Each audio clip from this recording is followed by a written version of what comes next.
The sky above Earth was a pale, brittle blue when the first signal arrived. It came not as a warning, but as a presence, immense, shimmering, unyielding.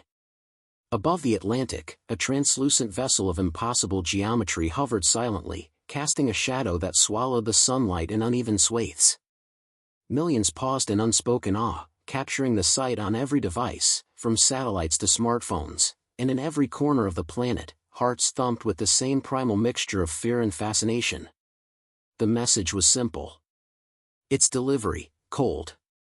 The Council spoke through a voice that carried neither inflection nor empathy, amplified across the globe in every language simultaneously. Humanity. You have reached the edge of your usefulness. Submit to the Council, or be erased. Your defiance is illogical. Compliance is mandatory. In boardrooms, living rooms, and crowded streets, silence hung thickly. Then the whispers began, spreading like wildfire. Some despaired. Some denied. But in the heart of the Terran Defense Fleet's orbital command hub, one voice rose above the static of fear. Silence is death, said Commander Alara Vance, pacing the bridge of the Indomitable. Her steel-gray eyes scanned the holomap of the fleet. The Council underestimates us. They always do. Her officers looked to her, a mixture of tension and reverence etched into their faces. Lieutenant Ryochin, the fleet's communications officer, broke the quiet.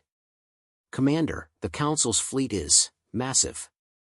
Estimates suggest 20 cruisers, 10 carriers, possibly more. If they choose aggression. Alara cut him off with a hand. If they choose aggression, we survive. Not because we match them ship for ship, but because humans think differently. Adapt differently. We will use every weakness they've overlooked. A tense murmur rippled through the bridge. Humans were new to the galactic stage, untested against species whose technology had matured over millennia. Yet Alara's confidence wasn't reckless, it was founded on a meticulous understanding of human ingenuity and the Council's arrogance.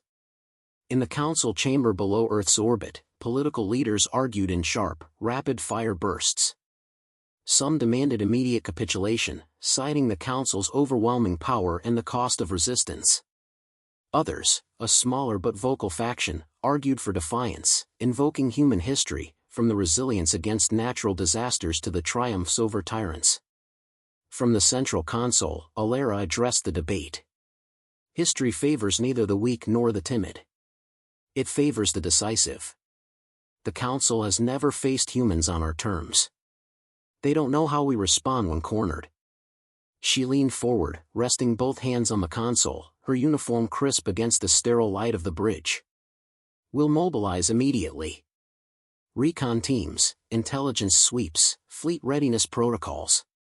Every civilian defense station, every orbital cannon, active. But more than that, we innovate. Adaptive weaponry.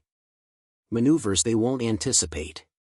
The galaxy believes in uniformity. We'll give them chaos and opportunity. Lieutenant Chen hesitated.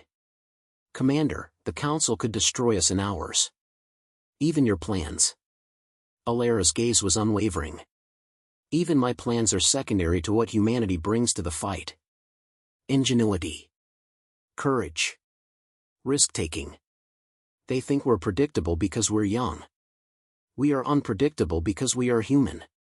The first technical reports came in, chilling and precise. Council energy readings suggested shields and weapons unlike any Earth system could match. Yet anomalies appeared in their patrol patterns, subtle gaps in their formation, a rigidity that human strategists had learned to exploit. Alara smiled faintly at the readings.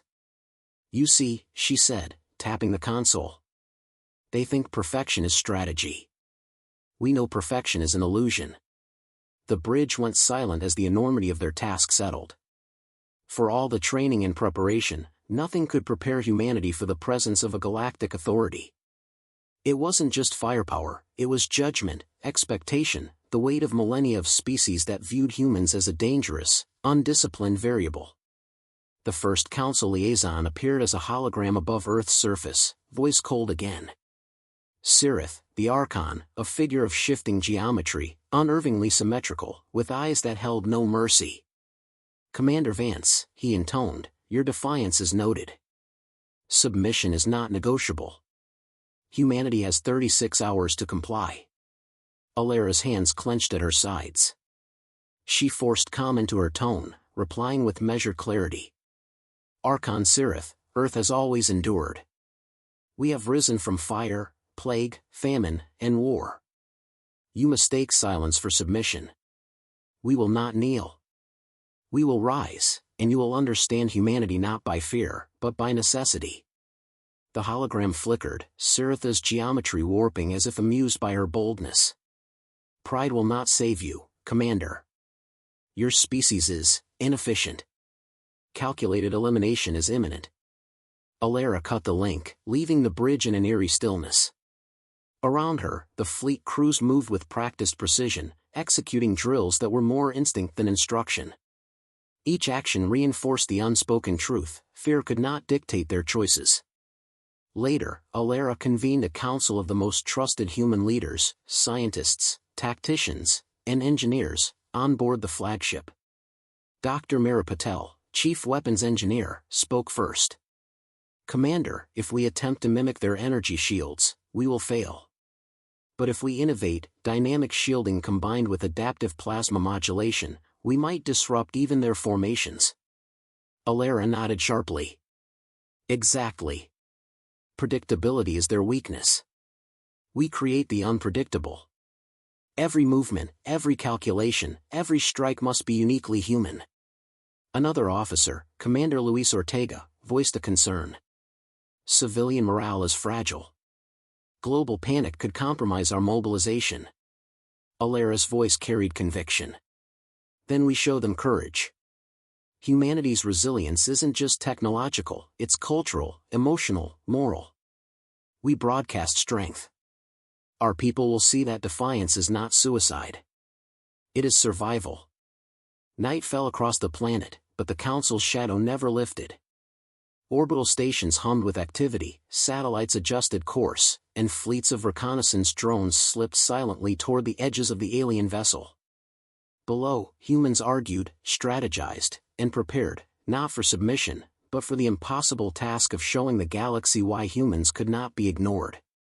Alara stood at the viewport, looking at the alien craft reflecting Earth's pale blue in its crystalline surface. The weight of leadership pressed against her chest, yet she felt a thrill that had nothing to do with arrogance. "They think they've cornered us," she whispered. "They've never seen what humanity does when the world stands against it." For the first time in millennia, the galaxy would witness a species unbroken, unbowed, and unfathomably human. And Commander Alara Vance would be the one to lead them into the storm. The first dawn after the Council's ultimatum arrived like fire on Earth. Across the planet, cities bristled with energy fields, orbital cannons hummed, and the Terran Defense Fleet repositioned in calculated sweeps. Humanity did not cower, it moved with purpose, a species galvanized by necessity, fear transformed into focus. On board the Indomitable, Commander Alara Vance stood on the bridge, eyes scanning the endless black beyond Earth's atmosphere. The alien vessel, enormous and angular, lingered just beyond geosynchronous orbit, a silent predator testing its prey. "Recon drones are in position," Lieutenant Ryochin reported, his fingers flying over the console. "They're transmitting data, but interference is heavy. Council technology is unlike anything we've encountered." Alara leaned over the console, examining the feed. The Council ships were precise, predictable in movement but unforgivingly fast. "Predictable is exploitable," she said quietly. "Plot a course that uses their formation against them. We don't need to outgun them, we need to outthink them." The human fleet responded like clockwork, each pilot aware of both the danger and the opportunity. Alara watched as a squadron of modified interceptors zipped through orbital gaps, luring a Council cruiser into a narrow gravity well near the moon. "Commander," Ortega said, a note of disbelief in his voice, "they're following the bait. They're falling into the trap." Alara's lips curved into a grim smile. "Then humanity is alive not because of brute force, but because we anticipate, adapt, and improvise. That's something no millennia-old fleet can calculate perfectly. While the fleet maneuvered, Earth's leaders faced the more subtle battlefield, morale and politics. Dr. Mira Patel and other engineers coordinated with factories, deploying advanced adaptive shielding across orbital stations. Civilians watched broadcasts of strategic exercises, their fear tempered by the clarity of purpose. Humanity was showing the Council that it was neither fragile nor submissive. The first skirmish came at twilight. A Council reconnaissance cruiser ventured closer, its sleek form cutting through the black void. Sensors detected the ship's energy patterns, weapon alignments, and shield resonances. Alara's fingers moved over the console, initiating the first human response, an unmanned strike team equipped with experimental plasma disruptors. "They won't see it coming," Patel said, her voice tense but excited. "Their shields are calibrated for conventional attacks. Our frequency modulation will create localized failures, short enough to strike and retreat before they can react." The strike team launched. Tiny streaks of light raced past the alien vessel, twisting unpredictably, then converging with precision. For moments, the Council cruiser flinched, shields flickering, its formation wavering. The indomitable crew erupted in quiet celebration. Humans had scored their first tactical advantage. "Commander, they're pulling back," Chen said. "The Council isn't used to resistance that's adaptive.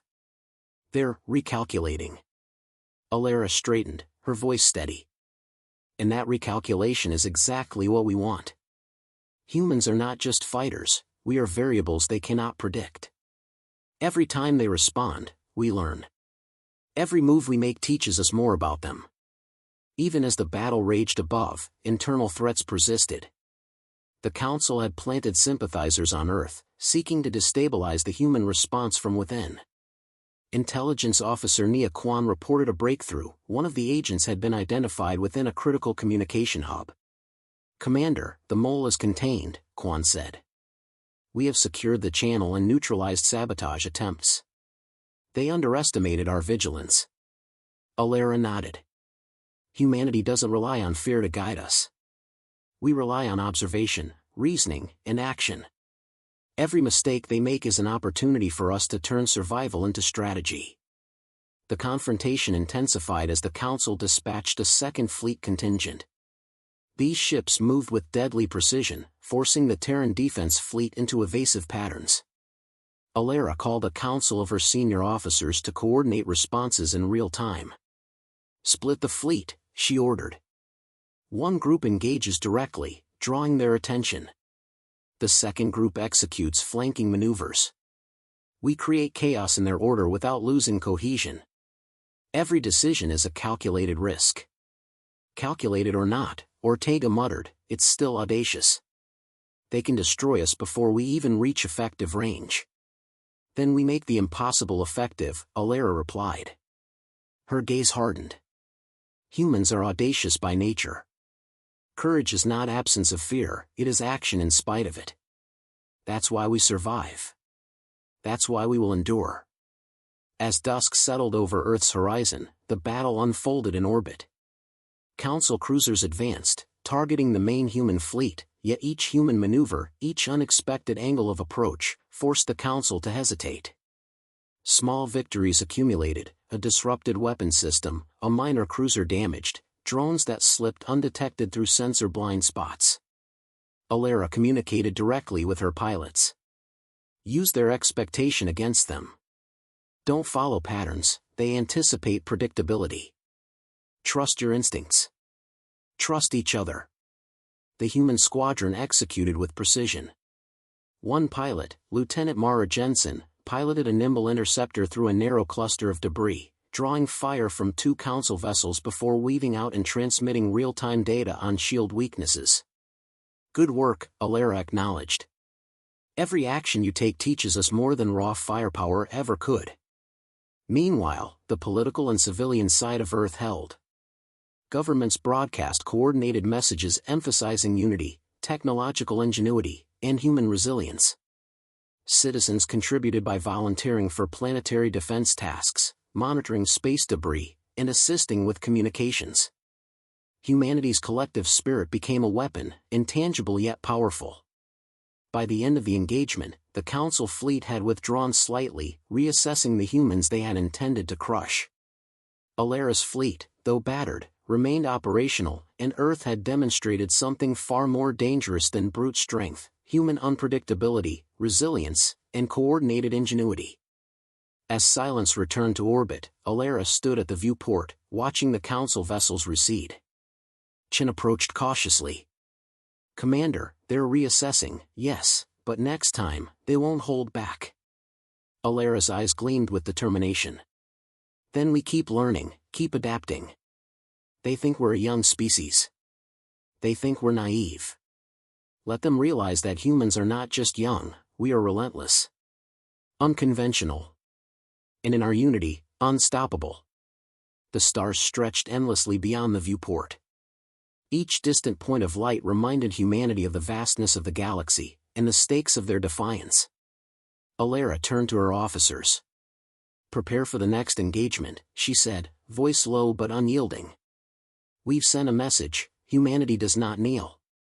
Humanity does not break. And the galaxy will never underestimate us again." The Indomitable powered forward, the human fleet trailing in precise formation, ready to meet the Council's next move. In the void, humanity had carved its first mark, small but defiant, and the ripple of that defiance would echo across star systems. The Council's armada loomed on the edge of the solar system like a storm of steel and light. Hundreds of ships glimmered in formation, an almost perfect lattice of lethal intent, their weapons humming with latent energy. For the first time, humanity faced a challenge that could annihilate it entirely. Commander Alara Vance stood on the bridge of the Indomitable, eyes fixed on the approaching fleet.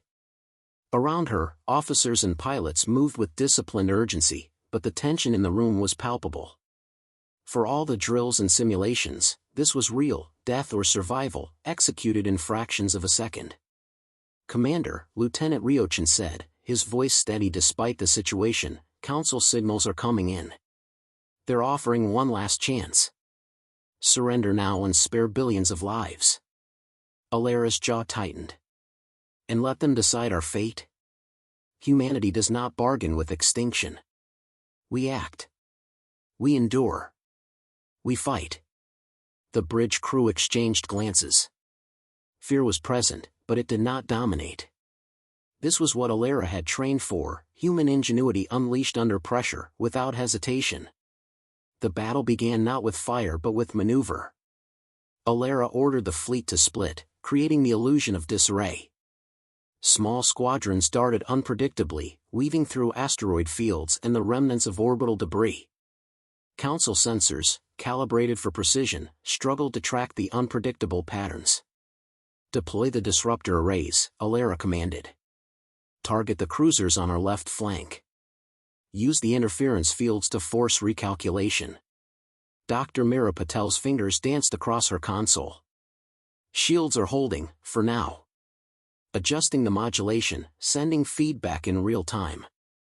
Their energy signature is fluctuating." The first shots from Council cruisers cut through space, beams of white-hot energy meant to incinerate.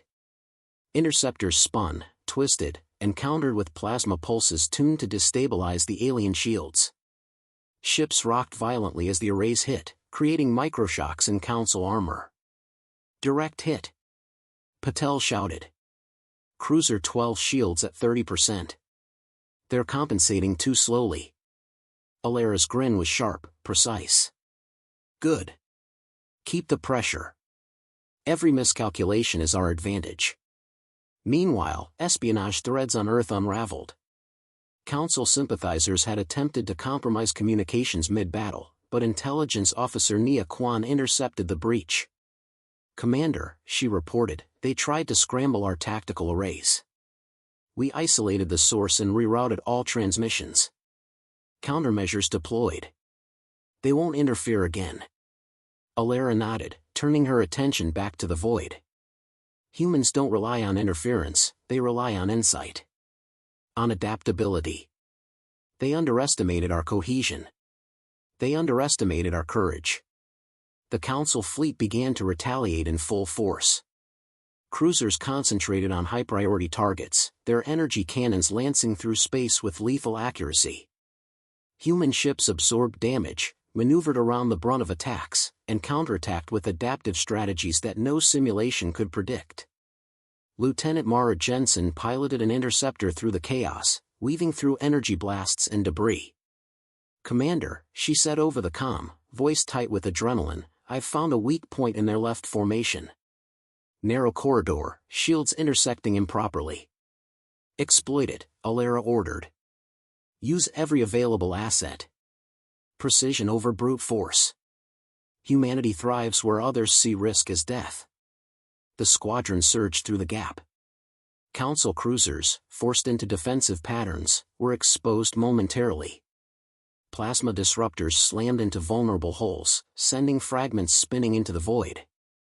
Small victories accumulated rapidly, each one reinforcing the narrative: humanity would not break. In the midst of the chaos, Alara accessed a direct link to Sirith. The Archon's holographic form shimmered, geometries folding impossibly in space. "Commander Vance," he said, voice a chilling monotone. "Your resistance is inefficient. Surrender and limit your losses." Alara's eyes burned with defiance. "I do not negotiate with extinction, Sirith. You perceive efficiency as superiority, but human ingenuity is not a calculation. It is creativity. It is courage.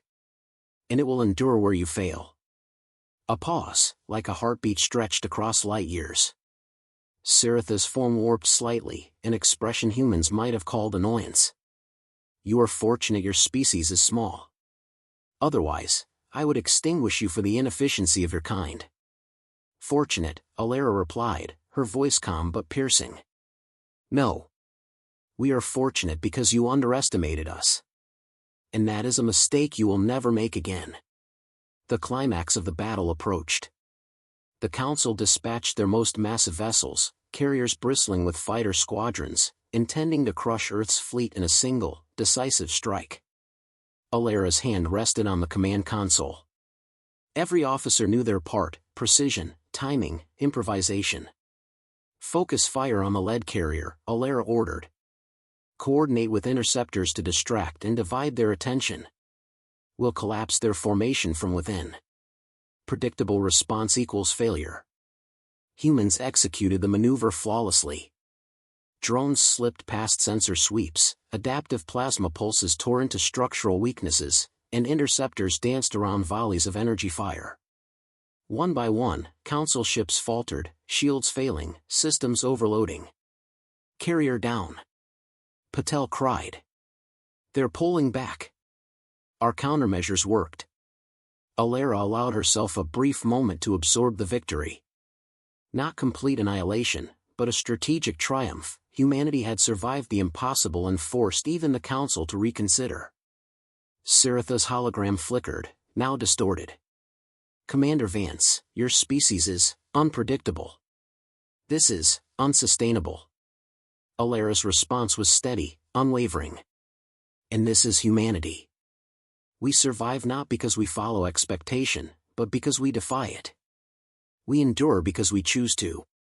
We rise because we must." As the Council fleet withdrew, human ships regrouped. Damage was extensive, but the fleet remained operational. Pilots cheered, technicians relayed real-time repairs, and the human spirit surged stronger than any shield or cannon could provide. Below Earth, civilians celebrated not only survival but resilience.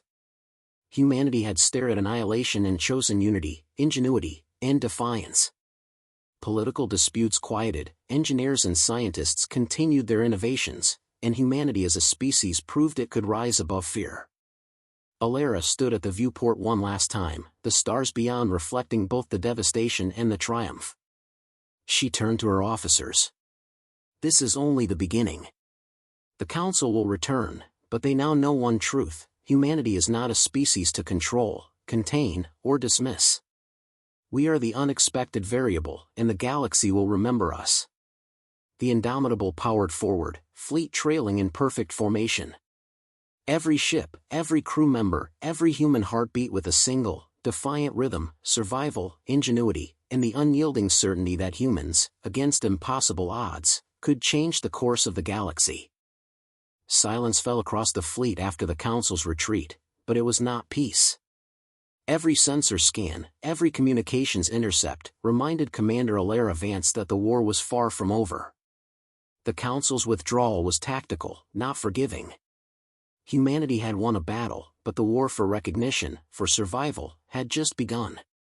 Alara stood on the bridge of the Indomitable, gazing at the fractured lines of the alien fleet receding into the darkness. The stars beyond were no longer distant and indifferent, they were a stage, a theater upon which the fate of humanity would be measured. "Commander," Lieutenant Chen said, his voice tight with tension, "we've analyzed the Council's formation. They're not defeated, only delayed. Their armada is retreating to regroup and repair. Estimates suggest they'll return stronger, more coordinated." Alara's jaw tightened. "Then we prepare. Not just for survival, but for confrontation on our terms. Humanity doesn't wait for the storm, we build the storm." Below deck, Dr. Mira Patel and her team worked tirelessly, optimizing the fleet's adaptive shields and plasma disruptors. Every damaged ship had been repaired, reinforced, and upgraded. Engineers transmitted real-time data across the network, sharing modifications, innovations, and strategies. "Commander," Patel said as she approached the bridge, "our countermeasures have proven effective, but I've been working on something new. A dynamic feedback array.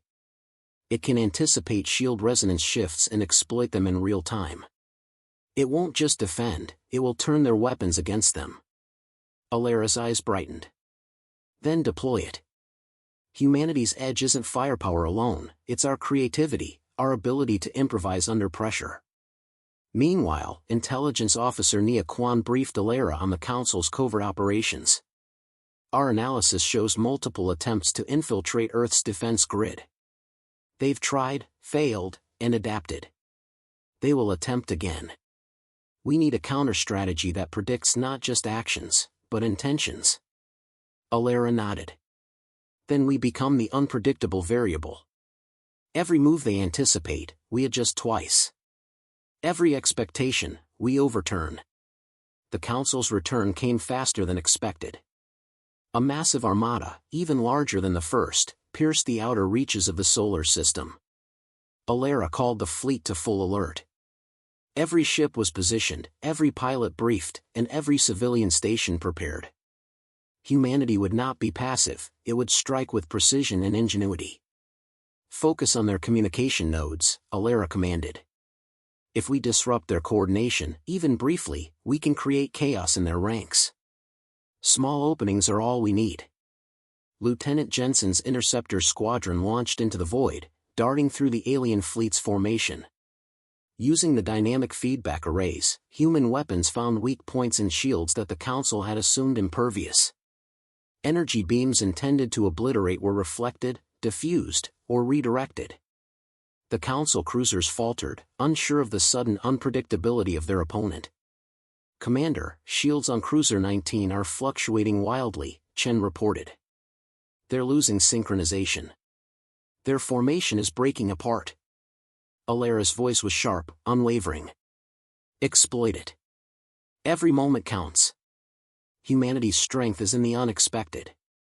Hit them where they believe we can't." The first direct confrontation erupted in a blaze of light. Council energy cannons lanced through space, but humans countered with adaptive maneuvers and plasma strikes that disrupted engines, shields, and targeting arrays. Ships spun, twisted, and struck in patterns no simulation could predict. Humanity's fleet moved as if alive, thinking as a collective mind, improvising in real time. "Direct hit on Cruiser 23. Patel shouted. "Engines offline. They're drifting out of formation." The Council's response was a calculated escalation. More ships surged forward, intent on overwhelming human defenses. Yet, humanity's ingenuity outpaced them. Pilots used asteroid fields, gravity wells, and debris clusters as cover, turning environmental hazards into tactical advantages. Missiles and disruptors followed trajectories that no Council algorithm had anticipated. Amid the chaos, Alara accessed a direct link to Sirith once more. The Archon's form flickered, more angular and imposing than ever. "Commander Vance," Sirith said, voice now strained with disbelief, "your species' survival is illogical. You continue to resist despite overwhelming odds. This is unacceptable." Alara's gaze held the Archon unflinchingly. "Illogical, yes. But that is human nature. We survive by defying expectation. We endure by creating solutions where none exist. And we rise because we refuse to submit to fear." A silence stretched across the connection, almost tangible. Siritha's geometry shifted violently, a sign of frustration humans could interpret but could not fully understand. "This defiance cannot continue indefinitely. Submit, or all will be lost." Alara's voice was calm, resolute. "Then prepare to witness humanity's reckoning. We will not kneel. We will not break. And we will not be forgotten." The climactic moment arrived as humans executed a coordinated offensive. Every ship, every fighter, and every station acted in unison, exploiting weaknesses and turning the Council's aggression against them. One by one, cruisers were disabled, carriers forced into evasive patterns, and squads of fighters dismantled enemy formations. Humanity's strategy was not brute force, it was precision, creativity, and relentless adaptability. Carrier neutralized. Jensen called over comm, they're retreating. They can't regroup fast enough. Alara's hands rested lightly on the console, a rare smile breaking across her face. Humanity has done what was impossible. We've shown that survival isn't just endurance, it's innovation, courage, and unity. The galaxy will remember today. Below, Earth celebrated not just the end of immediate danger, but the confirmation of a truth that had never been universally accepted: humans were formidable, not by technology alone, but by spirit. Civilians, scientists, engineers, and pilots alike shared a collective triumph, each aware that the odds had been against them, yet they had persevered. Siritha's final communication was brief, a flickering hologram with edges sharp and distorted. "Commander, this is not over. Your species is more dangerous than anticipated." Alara's voice, steady and unwavering, responded, "We are human. Dangerous to those who misunderstand us, unstoppable to those who underestimate us. Remember this day, Archon. Humanity rises, and the galaxy will tremble, not with fear, but with respect." As the Council Armada withdrew beyond the solar system, the Indomitable and its fleet regrouped. Ships floated silently in formation, engines glowing faintly against the backdrop of stars. Humanity had survived the test, but more than survival had been achieved. A message had been sent to the galaxy: humanity was not to be ignored, contained, or dismissed. Alara looked out at Earth, its blue surface serene and fragile from orbit, yet teeming with a species that had proven unstoppable when united. She turned to her officers, her gaze sharp but full of pride. "This is only the beginning," she said. "The Council will return, but we now define the terms. Humanity will not cower. Humanity will not yield. And humanity will rise, always." The fleet powered onward, carrying the weight of a planet, a species, and a future that had been hard-won through courage, ingenuity, and defiance. And for the first time, the stars themselves seemed to acknowledge that humanity had earned its place among them, not as a fleeting anomaly, but as a force to be reckoned with.